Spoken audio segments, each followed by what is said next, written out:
Genesis chapter 2. Sáng Thế ký chương 2. The establishment and sanctification of the seventh day. Thiết lập và thánh hóa ngày thứ bảy. Thus the heavens and the earth and all the host of them were finished. Như vậy, trời đất và muôn vật đã được sáng tạo xong. And on the seventh day, God ended his work which he had done. Ngày thứ bảy, Đức Chúa Trời hoàn tất các công việc Ngài đã làm. And he rested on the seventh day from all his work which he had done. Vì thế, vào ngày thứ bảy Ngài nghỉ, Ngài đã làm xong mọi công việc. Then God blessed the seventh day and sanctified it, Ngài ban phước cho ngày thứ bảy và thánh hóa ngày đó, because in it he rested from all his work which God had created and made. vì vào ngày đó Ngài nghỉ sau khi đã làm xong mọi công việc sáng tạo. This is the history of the heavens and the earth. Đó là gốc tích sáng tạo trời và đất. The Garden of Eden. Vườn Eden, When they were created, in the day that the Lord God made the earth and the heavens, khi Giê-hô-va Đức Chúa Trời làm nên trời và đất, before any plant of the field was in the earth, thì trên đất chưa có bụi cây nào mọc ngoài đồng, and before any herb of the field had grown. và cũng chưa có ngọn cỏ nào mọc trong ruộng. For the Lord God had not caused it to rain on the earth, Vì Giê-hô-va Đức Chúa Trời chưa cho mưa xuống đất, and there was no man to till the ground, và cũng chưa có người cày xới đất đai. but a mist went up from the earth and watered the whole face of the ground. Nhưng có hơi nước từ dưới đất bốc lên, tưới khắp mặt đất. And the Lord God formed man of the dust of the ground, Bấy giờ, Giê-hô-va Đức Chúa Trời lấy bụi đất nắn nên hình người, and breathed into his nostrils the breath of life, hạ sinh khí vào lỗ mũi, and man became a living being. thì người trở nên một sinh linh. The Lord God planted a garden eastward in Eden, Sau đó, Giê-hô-va Đức Chúa Trời lập một khu vườn tại Eden, ở hướng đông, and there he put the man whom he had formed. và đặt người mà Ngài vừa dựng nên ở đó. And out of the ground the Lord God made every tree grow that is pleasant to the sight and good for food. Giê-hô-va Đức Chúa Trời khiến đất mọc lên các thứ cây đẹp mắt và ăn ngon.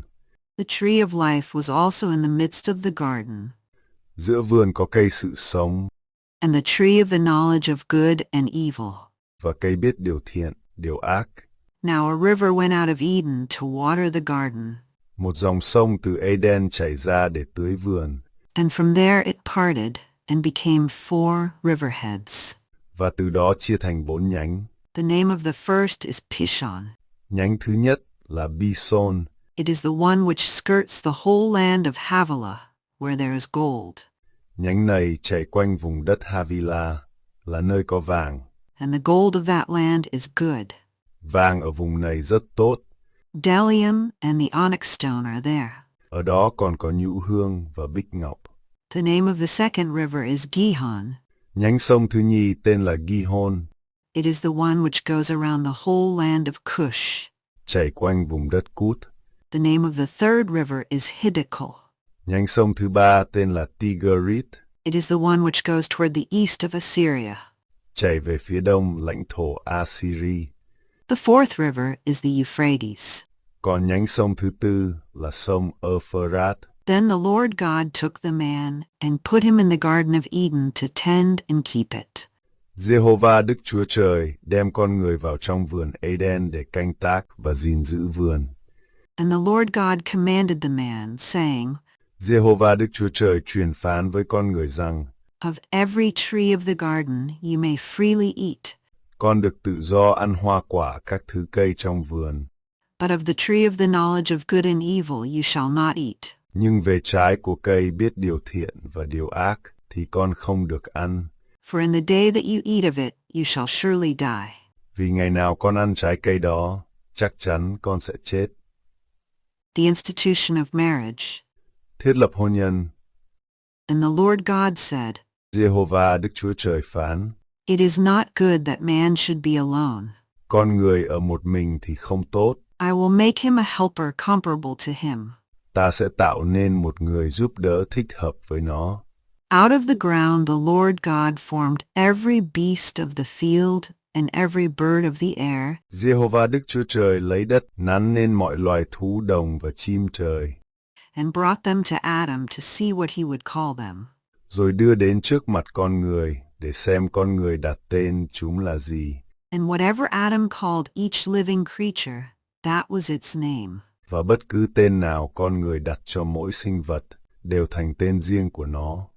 So Adam gave names to all cattle, Adam đặt tên cho mọi loài gia súc to the birds of the air, and to every beast of the field.